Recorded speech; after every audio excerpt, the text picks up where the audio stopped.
नमस्कार बच्चों, स्वागत है आपका हमारे में तो। आज से हम लोग क्या करने वाले हैं, आज सिलेबस को कवर। जैसा कि हम लोगों ने बोला, तब से आप लोग को शुरू तो ज़्यादातर बच्चों 2 अप्रैल, ठीक है? तो आज हम लोग का 2 अप्रैल है, तो लोग क्या करेंगे कि आज से हम लोग इस वाले चैनल, ये चैनल तो पूरा का पूरा आपके जी या पूरा हम लोग में आज की सेशंस में हम लोग यही देखने वाले हैं, किस तरह से हम लोग का, ठीक है, 2023-24 मैथ्स पेपर का हम लोग का माइंड रहेगा। किस तरह का हम लोग को सिलेबस को कवर करेंगे, कैसे करके हम लोग आपको पढ़ाएँगे, ठीक है? पूरा का पूरा डिटेल एनालिसिस तो आप क्या करें कि पूरा देखें, ठीक है? जिसमें हम लोगों ने पूरा सिलेबस को डिस्कस किया है, प्लस तो जो 2023 के एग्ज़ाम क्वेश्चन्स आए हैं, जो हर चैप्टर में कितना वेटेज है, वो सारा हम लोग क्या किए हैं कि इस वाले लेक्चर्स में हम लोग कवर किए हैं। होप कि आप लोग पूरा वीडियो देखिएगा। तो हम लोग चलते हैं अपने को आगे बढ़ाते हैं। तो चलिए, और सेशन अच्छी लगेगी तो एक बार लाइक कर दीजिएगा। तो वेलकम स्टॉपर्स, आपका स्वागत है कि लोग अभी जो टारगेट करेंगे, 2 टारगेट करेंगे, वो हम लोग 90 मार्क्स के लिए नहीं करेंगे, सीधा-सीधा हम लोग टारगेट करेंगे 100, ठीक है? और एटलीस्ट तो 95 प्लस जो भी बच्चे हमारे साथ कनेक्टेड हैं, पूरे साल जो बच्चे कनेक्टेड रहेंगे, एटलीस्ट उनको 95 प्लस तो लाना ही है। तो इसलिए मैंने वेलकम स्टॉपर्स बोला, ठीक है? और वेलकम टू मैथोपीडिया, आपको हमारे चैनल पे क्या है स्वागत है। वाले में हम लोग पूरा करने वाले एनालिसिस तो हम पे, ठीक है? तो देखिए, हम लोग को टोटल मैथ्स में कितने चैप्टर हैं, ये आपको बिल्कुल पता होगा, अभी तक आपने उसमें पढ़ा है, ठीक है? तो हम लोगों ने फिर भी क्या कर दिया है, एक बार मेंशन कर दिया है कि हमको क्या-क्या चैप्टर है, और प्लस आपको सिलेबस भी जो सीबीएसई के साइट पे, ठीक है? सीबीएसई के साइट पे आप लोग को जाएगा। लोगों ने इस वाले में सिलेबस को भी इंट्रोड्यूस किया। पूरा पेज है, तो या और कितना एग्ज़ाम आया है, सारा चीज़ को हम लोग क्या करने लोग डिस्कस करेंगे। कम से कम हम लोग पता होना चाहिए कि हम लोग को किस तरह सब्जेक्ट में कौन-सा चैप्टर से हम लोग को कितना मार्क्स आया है, वाले चैप्टर पे क्या हम लोग को ज़्यादा ध्यान देना है, किस वाले पे कम ध्यान दे करके भी हम लोग क्या कर सकते हैं, ज़्यादा मार्क्स ले आ तो ये सब हम लोग का चैप्टर है। रियल नंबर हो गया, ठीक है? आपका पॉलिनोमियल हो गया, लीनियर इक्वेशन इनटू गया, आपका क्वाड्रेटिक इक्वेशंस हो गया, एपी अरिथमेटिक प्रोग्रेशन, ट्रायंगल हो गया, कोऑर्डिनेट ज्योमेट्री हो गया, एंड ट्रिग्नोमेट्री हो गया, ठीक है? जो सबसे ज़्यादा 10th का वाला लेकिन ऐसा नहीं है, आप इसको प्रैक्टिस करोगे तो हमेशा बनते चला जाएगा, ठीक है? उसके बाद अगला चैप्टर हम लोग देखते हैं तो एप्लीकेशन ऑफ ट्रिग्नोमेट्री है आपका, फिर सर्कल आएगा, कंस्ट्रक्शन आएगा। अभी हम लोग देखेंगे क्योंकि पिछले साल वाला जो था, ठीक है? जो 2022-23 के बच्चे थे उसमें कंस्ट्रक्शन चैप्टर को ही डिलीट कर दिया गया। कंस्ट्रक्शन चैप्टर से तो हम लोग उस चैप्टर को भी देखेंगे कि क्या इस बार के सिलेबस में भी क्या कंस्ट्रक्शन चैप्टर को हटाया गया है। इसलिए मैंने पूरा आपका सिलेबस ही डाउनलोड किया हुआ है। आप बिल्कुल देखें, पूरा देखें तभी आपको सम अब लगातार हम लोग का सेशन चलते चला जाएगा। तो बिल्कुल जुड़ें और ज़्यादा से ज़्यादा बच्चों को शेयर करें ताकि वो भी क्या कर सकें, हमारे सेशंस में जुड़े हम लोग, और हम लोग का क्वेश्चंस का फॉर्मेट क्या रहेगा वो पूरा डिटेल में देखो, पूरा एग्ज़ाम का डिटेल है, ठीक है? तो हम लोग को अब देख रहे हैं कि हम लोग को एमसीक्यू भी पूछा जा रहा है, 20 एमसीक्यू। हम लोग क्या करेंगे कि हर चैप्टर को जब हम लोग पूरा डिटेल में पढ़ेंगे, हम लोग एमसीक्यूज़ को पढ़ेंगे उससे रिलेटेड।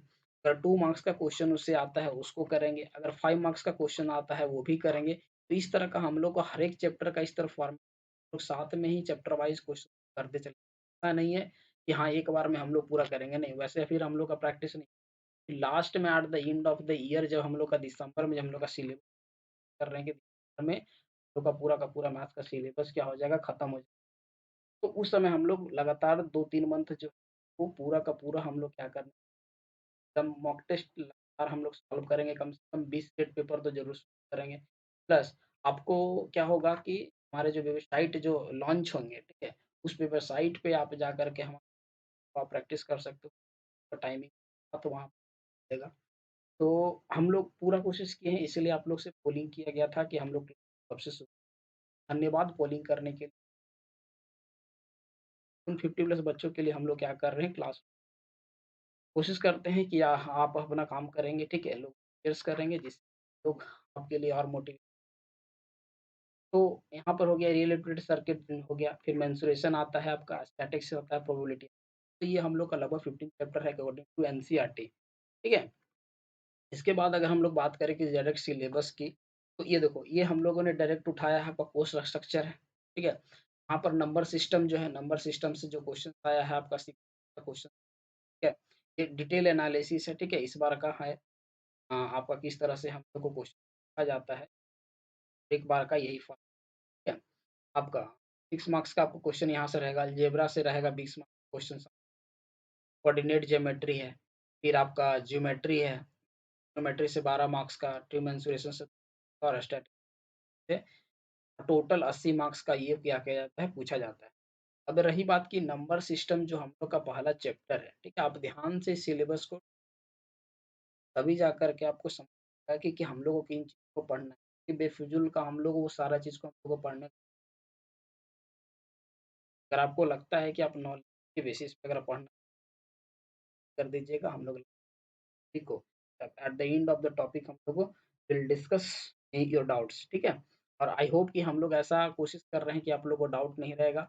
और मेंसुरेशन में तो हम लोग ये किए हैं कि आपके लिए डायग्राम को ही हम लोग बनाएं, ठीक है? आपको 3D एनिमेशंस के थ्रू वहाँ समझाया जाएगा कि किस तरह से हम लोग इस तरह का एरिया या फिर वॉल्यूम या फिर पेरीमीटर हम लोग सब चीज़ हम लोगों ने इंट्रोड्यूस किया है इतने दिनों में। पूरा सिलेबस को पूरा अच्छी तरह से डिज़ाइन किया हुआ है, एक बार आप देखें, ठीक है? तभी आपको समझ, तो यहाँ पर हम लोग का रियल नंबर में हम लोग को क्या पूछा जा रहा है, fundamental theorem of arithmetic, the statement and reviewing work work done earlier, ठीक है? Illustrating and motivating through the example, proof of irrationality proof करना है, रूट 3 रूट 2 रूट 3 और रूट 5 का इरेशनैलिटी प्रूफ करना है, इसमें कोई एक आएगा। तो हम लोग को यही सब पढ़ना है, ठीक है? इसके बाद अलजेब्रा में अगर हम लोग बात करते हैं तो पॉलिनोमियल आएगा, जिसमें zero of polynomial, relationship check करना होगा हमारा क्वाड्रेटिक पॉलिनोमियल। और दूसरा जो है इसके लिए 8 पीरियड दिया है, तो हम लोग को ये नहीं देखना है, हम लोग को आप समझना है कि खत्म कर। इसके बाद हम लोग का क्या है कि pair of linear equation in 2 variables जो है, ठीक है? इसमें हम लोग का पेयर ऑफ लीनियर इक्वेशंस है, graphical method for their solution, ठीक है? ग्राफिकल मेथड हम लोग देखेंगे, किस कंडीशन में बोलेंगे, ठीक है? इनकंसिस्टेंट किस कंडीशन में बोलेंगे, और कौन-कौन सा हम लोग को मेथड पढ़ना है। तो algebra condition for number of solution, solution of pair of linear equation in variables, और सब्स्टिट्यूशन और एलिमिनेशन मेथड, ठीक है? और सिंपल सिचुएशन प्रॉब्लम पढ़ना है, यानी कि कुछ बड़ा प्रॉब्लम ही रहेगा। यहाँ पर देखो हम लोग का टोटल 4 मेथड होता है, एक ग्राफिकल मेथड तो पढ़ना ही है, सब्स्टिट्यूशन मेथड भी पढ़ना है, एलिमिनेशन भी मेथड ही पढ़ना है। यहाँ पर हम लोग को क्या नहीं पढ़ना है, तो क्रॉस मल्टीप्लिकेशन जो मेथड होता है, क्या क्रॉस मल्टीप्लिकेशन मेथड को आपको क्या कर दिया है, डिलीट कर दिया है। ये वाला मेथड को हम लोग को नहीं पढ़ना है, ठीक है? तो कौन चीज़ नहीं पढ़ना है, ये चीज़ हम लोग को क्लियर रहना चाहिए।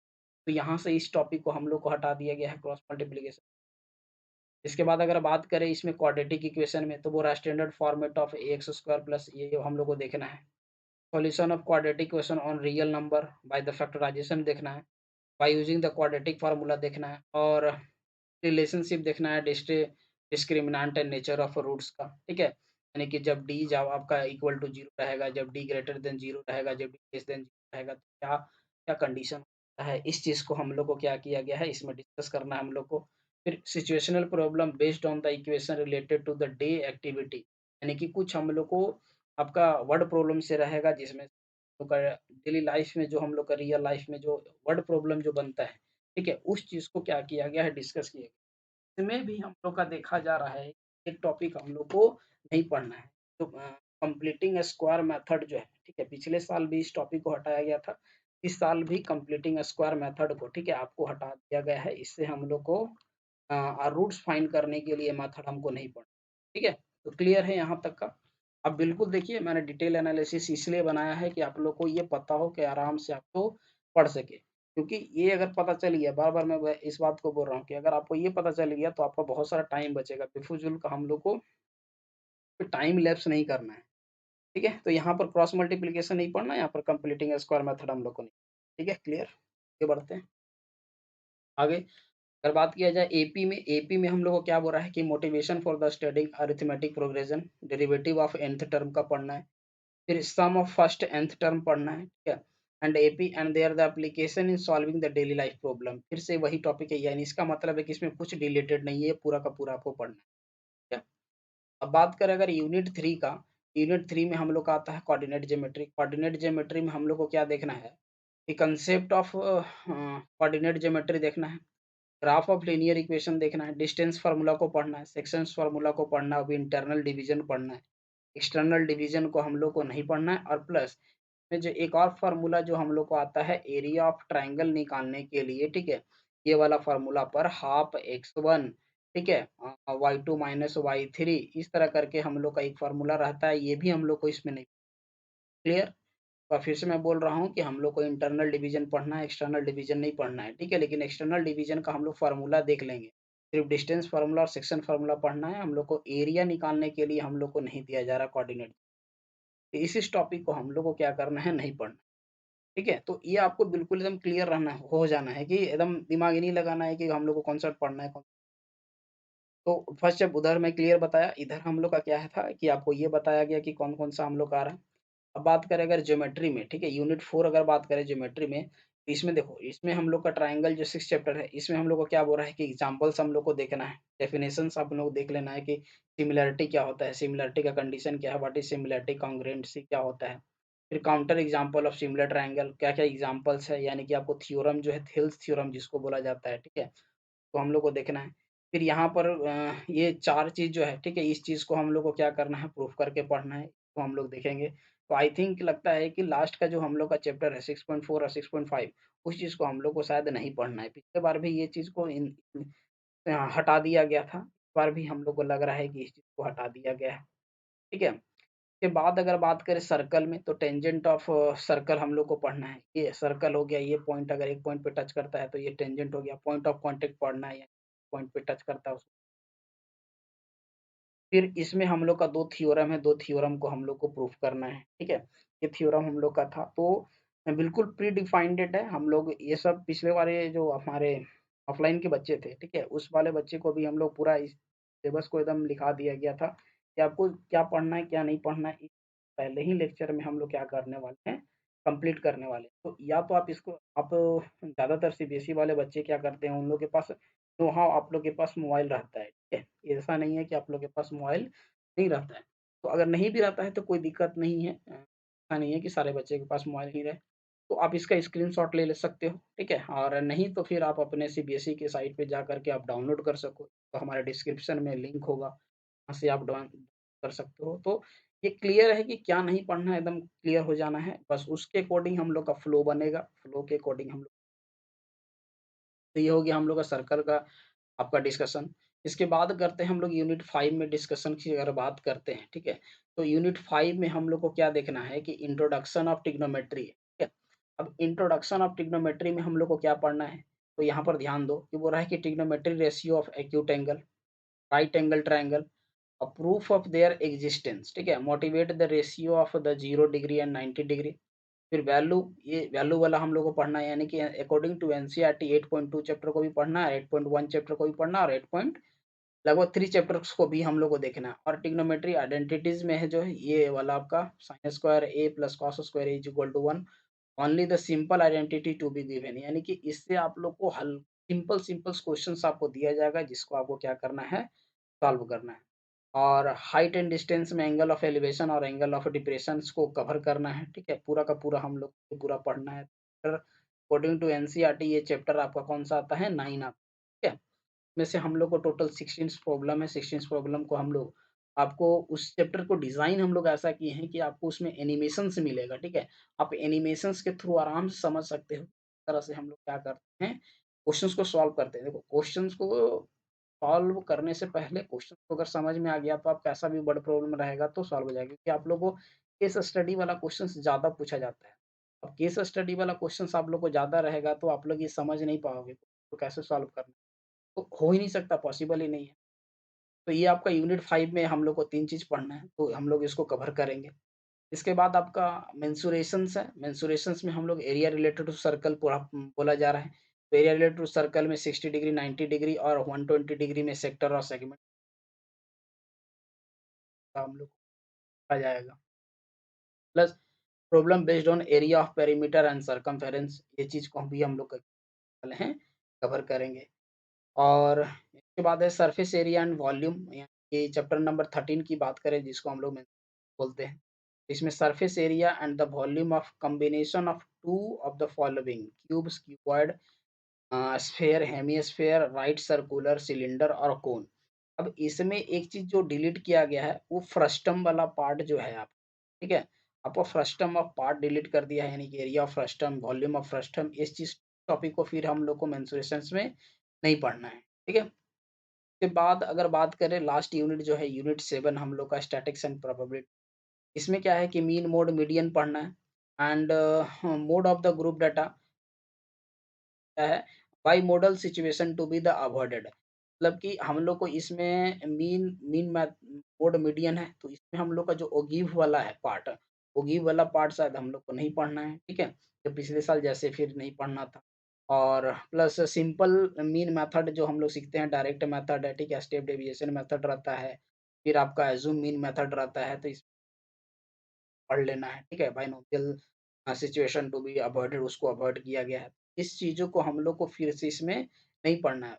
सिविलिय देखो सीबीएसई का सिलेबस ना बहुत क्लियर कट है और इसी क्लियर कट सीबीएसई के कारण ही बच्चों के मार्क्स बहुत अच्छे आते हैं, ठीक है? इसलिए हम लोग टारगेट कर रहे हैं कि अगर आप लोग अच्छे से आराम से प्रिपरेशन अगर करते हो, तो आप लोग का बिल्कुल एकदम आसान हो जाएगा। हम लोग क्या करेंगे कि हम लोग का पूरा क्वेश्चन बाइलिंगुअल रहने वाला है, ठीक है? बाइलिंगुअल इन द सेंस कि मतलब क्वेश्चन तो आपको इंग्लिश में ही रखेंगे, हम लोग दोनों को लैंग्वेज प्रिफर्ड है, ठीक है?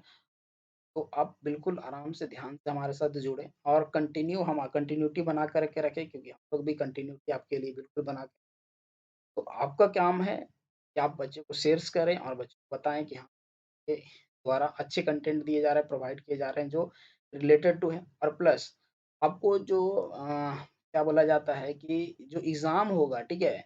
उसके क्वेश्चन्स भी हम लोग क्या किए हैं, पिछले साल के बच्चों से हम लोग इकट्ठा कलेक्ट करके रखे हैं उसको। हम लोग उसके थ्रू भी आप लोग को क्या करवा देंगे, प्रैक्टिस करवा देंगे जिससे आप लोग को जो टेस्ट होता है एग्ज़ाम में, उस एग्ज़ाम के लिए भी हम ठीक है? बाकी डाउट के लिए आप हमको या तो पीडीएफ पे आप कमेंट कर सकते हैं, टेलीग्राम चैनल पे, ठीक है? लास्ट जो है प्रोबेबिलिटी इसमें क्या है कि क्लासिकल डेफिनिशन ऑफ प्रोबेबिलिटी यानी कि डेफिनिशंस पढ़ना है। Simple problem finding the probability on a of event यानी कि क्या-क्या प्रोबेबिलिटी पर हम लोग का कुछ-कुछ बस क्वेश्चन्स पूछा जाता है। क्वेश्चंस को भी क्या करने वाले हैं हम लोग कवर करने वाले। तो ये पूरा का पूरा जो डिस्कशन था, ठीक है? ये पूरा का पूरा डिस्कशंस आपको है कि सिलेबस हम लोग का क्या रहने वाला है, इसमें हम लोग को क्या पढ़ना है, क्या नहीं, ये आपको लोग को फुल डिटेल बताया गया। अभी जो है हम लोग का आगे बढ़ते हैं कि ये देखो, अब हम लोग को क्वेश्चंस पेपर्स जो हम लोग को क्वेश्चन पूछा जाएगा, वेटेज हम लोग का कैसा रहेगा, मैक्सिमम मार्क्स जो रहता है वो आप लोग सबको पता है कि 80 मार्क्स का रहता है, ठीक है? 20 मार्क्स जो रहता है वो आपका इंटरनल असेसमेंट रहता है जो आपको स्कूल्स वाले देते हैं। ये पेन पेपर टेस्ट और मल्टीपल में इसमें 10 मार्क्स में फिर पोर्टफोलियो आपका बिहेवियर ये सब देख करके फिर लैब वूब करके ये टोटल आपको स्कूल में 20 है। इसमें 20 मार्क्स में से नो हाउ आपका 19 या 20 इस हिसाब से या 18 किसी से मिल जाता है। इसके लिए आपको सोचना ही नहीं है स्कूल वाले का मार्क्स है। आपको इधर देखना है 80 वाले मार्क्स और टाइमिंग जो एग्ज़ाम का रहता है आपका 3 आवर का रहता है, ठीक है? अब यहाँ पर आप ध्यान देखो कि टोपोलॉजी ऑफ क्वेश्चन्स कैसे पूछा जाता है। आपका क्या है रिमेंबरिंग यानी कि exhibit the memory of previous learned material इस चीज़ से टोटल मार्क्स हम लोग का ये रहता है यानी वेटेज आपका 50% रहे। फिर अंडरस्टैंडिंग्स आपका रहेगा क्वेश्चन्स आइडिया, इंटरप्रेटिंग इस तरह से क्वेश्चन हम लोग क्या किए हैं कि पिछले साल का जो क्वेश्चन्स है यानी कि इस बार तो जो 2023 में जो बच्चे लोग जो एग्ज़ाम ठीक है, उस क्वेश्चन्स का मेरे पास पूरा पीडीएफ बना हुआ है। तो क्या करेंगे आपको दिखा करेंगे कि किस तरह से हम लोग को क्वेश्चन्स पे पूछा गया है और आप लोग को किस प्रकार से आप लोग को बनाना है, प्रैक्टिस को अभी से ही आपको क्वेश्चन्स का प्रैक्टिस करना है। फिर उस चैप्टर पढ़ने के बाद पूरा फुल आप लोग को एकदम कनेक्टेड एकदम बनाया जाएगा। तो पहले ही आपको बताएँ हैं कि हम लोग किस तरह से पढ़ेंगे अगर चैप्टर 1 पढ़ते हैं, ठीक है? मैं बता रहा हूँ अगर हम लोग चैप्टर 1 पढ़ते हैं तो उससे रिलेटेड हम लोग सारा एमसीक्यू कवर करेंगे, ठीक है? प्लस अगर 2 मार्क्स का क्वेश्चन उससे आया है तो वो करेंगे, अगर 3 मार्क्स का क्वेश्चन आया है तो वो करेंगे और 5 मार्क्स का क्वेश्चन आया है तो वो हम लोग चैप्टर वाइज़ ही करते चले जाएँगे, ठीक है? किसी भी तरह का कोई भी हम लोग और ये सब जो क्वेश्चन्स को करेंगे ना ये हम लोग संडे वाले दिन में ताकि हम लोग को टाइम ज़्यादा मिल सके 1 से 2 आवर का क्लास हो जाए। तो बिल्कुल हमारे साथ आपको क्या करना है, रहना है, ठीक है? ताकि आपको पूरा का पूरा कंटेंट आपको फुल डिटेल में मिले, कहीं भी नहीं पड़ेगा, ठीक है? तो ये हम लोग को किस तरह से क्वेश्चन पूछा जाएगा 80 मार्क्स में, ये आपको बताया है। ये 20 जो मार्क्स जो है आपका स्कूल्स के द्वारा दिया गया है।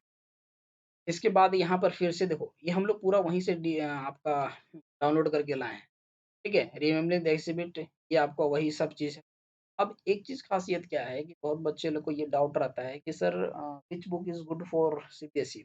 तो एक चीज़ देखो, यहाँ पर क्लियरली मेंशन है, प्रिस्क्राइब बुक में बोल दिया है कि क्लास 10th के बच्चों के लिए आपका जो एनसीईआरटी है, वही आपको पढ़ना है, ठीक है?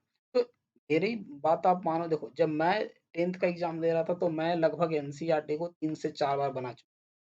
उस समय मेरा प्रैक्टिस ऐसा हो गया था कि आप अगर मेरे से पेज नंबर पूछते, तो मेरे को पेज नंबर में कौन-सा क्वेश्चन लिखा हुआ है, ठीक है? उसका आंसर क्या होगा, वो तक याद हो गया। क्योंकि हम लोग को पता था कि एनसीईआरटी से ही क्वेश्चन आने वाला है, तो उसको हम लोग लगातार 1 बार, 2 बार, 3 बार प्रैक्टिस। तो आपको क्या करना है कि आपको तो एनसीईआरटी को पूरा एकदम बनाना है, उसके एग्ज़ाम्पल्स को भी बनाना है, ठीक है? हम लोग कंसेप्ट को देंगे, और आपको साथ-साथ एक रेफ़रेंस बुक रखना है, ठीक है? RS Agarwal is much better, ठीक है? अगर आप एक्स्ट्रा लेजेंड हो, टाइम है, तो आप फिर आरडी शर्मा के साथ जाओ। लेकिन मेरा ये मानना है कि ठीक है, आरएस अग्रवाल अभी से ठीक है, अगर आप आईसीएसई बोर्ड के लिए होते, तो आईसीएसई बोर्ड के लिए होते, तो वहाँ पर आरडी शर्मा के लिए आप जा सकते हो। तो उन लोग का बुक में एमए है, एमए अग्रवाल होता है, ठीक है? सेलेना का बुक उनका चलता है। एक बार हम लोग आईसीएसई बोर्ड के बच्चों के लिए भी डिस्कस, क्योंकि अभी हम लोग एक-एक करके कोर्स को लॉन्च कर रहे हैं, तो थोड़ी-सी हेक्टिक थोड़ी ज़्यादा है। तो अभी हम लोग, तो आप आरएस अग्रवाल बना सकते हो, उसमें क्वेश्चन्स अच्छे हैं, मैंने फॉलो करवाया है अपना। या तो आपको ये मैथ्स के लिए 2 बुक रखना है, plus at the end of the year, यानी कि दिसंबर, जनवरी और फरवरी, ठीक है? क्योंकि इस बार हम लोग देखें कि आपका एग्ज़ाम फरवरी में हो गया, तो हम लोग को ये 3 मंथ क्या करना है, पूरा का पूरा हम लोग को सिर्फ़ क्वेश्चन्स का प्रैक्टिस करना है लगातार। एकदम कंटिन्यू सेट पेपर उठाना है, जो भी आप लोग के पास सेट पेपर होगा मार्केट में आपका, ठीक है? उसको आप उठाइए, और बिल्कुल क्वेश्चन्स का एकदम प्रैक्टिस करते चले जाएँगे, हम लोग भी क्वेश्चन के साथ प्रैक्टिस करें, ठीक है? तो एनसीईआरटी सही है, आप एनसीईआरटी बनाइएगा, एनसीईआरटी के हम लोग सारे प्रॉब्लम को भी सॉल्व करेंगे, और प्लस एक्स्ट्रा क्वेश्चन्स को भी इंट्रोड्यूस करेंगे, जो हम लोग को पूछा जाता है। तो आरएस अग्रवाल और एनसीईआरटी, ये 2 गो आपके लिए सही है, ठीक है? आप बिल्कुल प्रैक्टिस कर सकते हो। और ये आपका है exemplar problem on the NCERT, exemplar problem को भी क्या करना है एनसीईआरटी का, जो जिससे कि हम लोग को ये माइंड में सेट हो जाएगा, और टाइम के साथ सॉल्व करना है। आप विथिन 3 आवर क्वेश्चंस को सॉल्व कर सकते हो कि नहीं? क्योंकि बहुत बच्चों का ये एक्सक्यूज़ हो जाता है कि सर आता तो था, लेकिन क्वेश्चन सॉल्व नहीं कर पाए क्योंकि टाइम, हम लोग एक्सक्यूज़ हम लोग को नहीं करना है, क्योंकि 4 के लिए हम लोग टारगेट कर रहे हैं। तो आपको एकदम 95 प्लस तो एकदम लाना ही है, और 100 ले आओगे तो हमारी तरफ से उस समय आपको बताया जाएगा कि ये खास चीज़ रहेगा, ठीक है? तो ये था पूरा का पूरा सिलेबस का डिस्कशंस, कौन-सा बुक पढ़ना है, ये है, ठीक है? वेटेज की बात करें तो ये आपको तो पता ही है कि किससे हम लोग का कितना क्वेश्चंस का आता है, ठीक है? इस चीज़ को हम लोग क्या कर चुके हैं, शुरू में ही कवर कर चुका है कि बनता है, समझे? अब बात करें कि अगर क्वेश्चंस का हम लोग का पैटर्न किस तरह रहता है, हम क्वेश्चन पूछा जाता है, देखो टोटल हम लोग का 5 सेक्शन रहता है, ठीक है? एग्ज़ाम में टोटल हम लोग का 5 सेक्शन रहेगा, ए, बी, सी, डी, ई करके टोटल 5 रहता है। अब अगर सेक्शन ए की बात करें तो उसमें 20 मल्टीपल चॉइस क्वेश्चन रहता है, जो 1 मार्क्स का रहता है, तो आपका हो गया 20 टू 1, यानी कि यहाँ से 20 मार्क्स का क्वेश्चन रहेगा। इसमें से भी तो क्वेश्चन नंबर 17, 18 जो 19 है, इसमें आपका असर्शन और रीज़न वाला क्वेश्चन पूछा जाता है, या फिर 18 और 9 ये आपका 18, 19, 20 क्वेश्चंस ही रहेगा, या फिर 90, 20 कभी-कभी दे देता है कि सिर्फ 2 ही क्वेश्चन्स आपका असर्शन और रीज़न पूछा जाता है, ठीक है? ये आपका यहाँ से रहेगा आपका 20 मार्क्स का। फिर आपका सेक्शन बी में 5 क्वेश्चन रहेगा 2 मार्क्स का, कुछ 2 मार्क्स ईच क्वेश्चन्स रहेगा, ठीक है? उसके बाद आपका सेक्शन सी में 6 क्वेश्चन रहेगा 3 मार्क्स का, और जो सेक्शन डी है, इसमें आपका 4 क्वेश्चन पूछा जाएगा 5 मार्क्स, ठीक है? और उसके बाद जो है आपका सेक्शन ई जो है, ये केस बेस्ड क्वेश्चंस रहता है, ठीक है? यानी कि केस स्टडी वाला क्वेश्चन रहता है, इसमें आपको आइडेंटिफाई करना होगा पहला, कि ये किस चैप्टर से पूछा जा रहा है, ठीक है? इसके बाद आपको ये डिफाइन करना होगा कि एपी का प्रॉब्लम में कि क्या ज़्यादातर क्वेश्चन आता है, वो एपी या फिर क्वाड्रेटिक इक्वेशन, यही तो फिर वो आपका एरिया फिर चैप्टर 9 जो एप्लीकेशन ऑफ ट्रिग्नोमेट्री इसी सबसे ज़्यादा क्वेश्चन्स रहता है, तो वो हम लोग देखेंगे आपके लिए क्वेश्चन्स हम लोग क्या किए हैं। तो आज के लेक्चर में हम लोग क्या किए हैं कि पूरा फुल डिटेल ऑफ सिलेबस देखें, क्या पढ़ना है, क्या नहीं पढ़ना है। तो आई होप कि आज की लेक्चर आपको पसंद होगी और आप हमारे साथ बने रहेंगे। तो एक बार क्या कर दीजिएगा कि लाइक कर दीजिएगा और लोगों को भी क्या कर दीजिएगा सब्सक्राइब करवाइएगा, ठीक है? क्योंकि हम लोग अब कंटिन्यू हमारा आप ये पूरे मैथ्स के क्वेश्चन डिस्कस करने वाले हैं। तो आई होप कि आज का सेशन अच्छा लगा। तो मिलते हैं हम लोग अपने नेक्स्ट सेशन में। तब तक के लिए